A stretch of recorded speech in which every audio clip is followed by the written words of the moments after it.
قرآن میں کہیں یہ حکم موجود نہیں ہے، بلکہ قرآن میں تو حضرت سلیمان کے بارے میں آتا ہے کہ ان کے لیے جو جنات جو تھے ان کی غلامی میں وہ تماثیل بھی بناتے تھے، مجسمے بھی بناتے تھے، تو مجسمہ سازی بھی حرام نہیں تھی اس وقت۔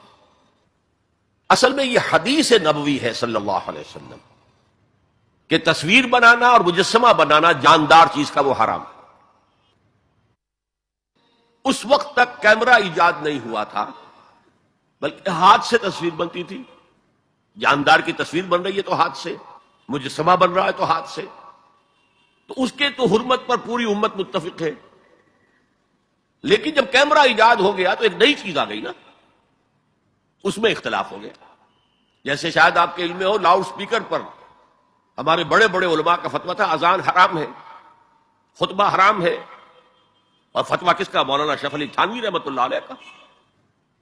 ایک نئی چیز آئی تھی، اس کے بارے میں ان کی رائے ہوئی، لیکن آج آپ کو معلوم ہے کون سی تھانوی مسجد ہے کہ جس میں اذان جو ہے لاؤڈ سپیکر پر نہیں ہوتی اور خطبہ جو ہے وہ لاؤڈ سپیکر پر نہیں ہوتا۔ تو نئی چیز کے آنے پر جو ہے یقیناً اختلاف رائے کے پیدا ہونے کا امکان ہے۔ عالم عرب کے تمام علماء کا تقریباً اس پر اتفاق ہوا کہ چونکہ اس میں ہاتھ کا کوئی عمل نہیں ہے، یہ عکس ہے، یہ جائز، علی الاطلاق جائز۔ اس سلسلے میں آپ کو ایک لطیفہ بھی سنا دیتا ہوں۔ پاکستان میں ایک علماء کی کانفرنس بھی ضیاء الحق صاحب نے کروائی تھی، پوری دنیا سے علماء آئے تھے، کراچی میں کانفرنس تھی۔ عبد الفتاح ابو غدہ رحمۃ اللہ علیہ بہت بڑے حنفی عالم تھے، عالم عرب کے حنفی عالم بہت بڑے، عبد الفتاح ابو غدہ۔ اور یہ اصل میں جو عثمانی حکومت تھی ترکوں کی خلافت والی، اس کے میں جو شیخ الاسلام تھے ان کے شاگرد رشید تھے،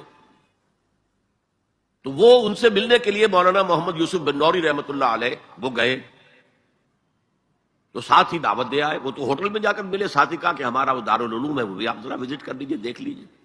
وقت مقرر ہو گیا۔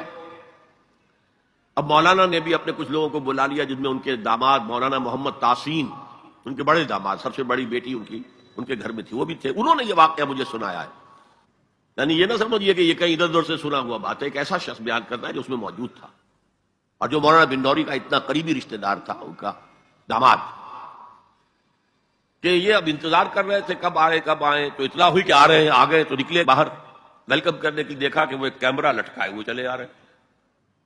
اب یہ انہوں نے محسوس کیا یہ اتنا بڑا عالم دین اور یہ کیمرہ، جیسے عام جو ہے لوگ لڑکے بالے لیے پھرتے ہیں کیمرہ، تو وہ اس طریقے سے وہ کیمرہ لیے پھر رہے ہیں۔ لیکن کیا کہیں، مہمان ہیں، کچھ کہہ نہیں سکتے۔ آ گئے، بیٹھ کر انہوں نے اپنا کیمرہ کھولا اور کہا ذرا ٹھیک ہو جائیے، سورہ اجتماعیہ، میں چاہتا ہوں ایک اجتماعی تصویر ہو جائے گروپ کی، سورہ اجتماعیہ۔ اس پر چیخ پڑے مولانا بن نوری، حرام حرام حرام، ہم نہیں کریں گے۔ انہوں نے کیمرہ تو بند کیا، لائیے دلیل، حرام ہونے کی دلیل کیا ہے؟ جو دلیل انہوں نے دی وہ کاٹ دی، جو دلیل دی وہ کاٹ دی، جو دلیل دی وہ کاٹ دی۔ آخر میں مولانا بن نوری کو کہنا پڑا کہ ٹھیک ہے یہ حرام نہیں ہے، لیکن یہ خلاف تقویٰ ہے۔ آپ نے کہا ٹھیک ہے، آپ اس پر قائم رہے، خلاف تقویٰ ہے، مجھے اس پر کوئی وہ نہیں ہے، لیکن یہ کہ آپ حرام کہیں گے تو مجھے دلیل دینی پڑے گی آپ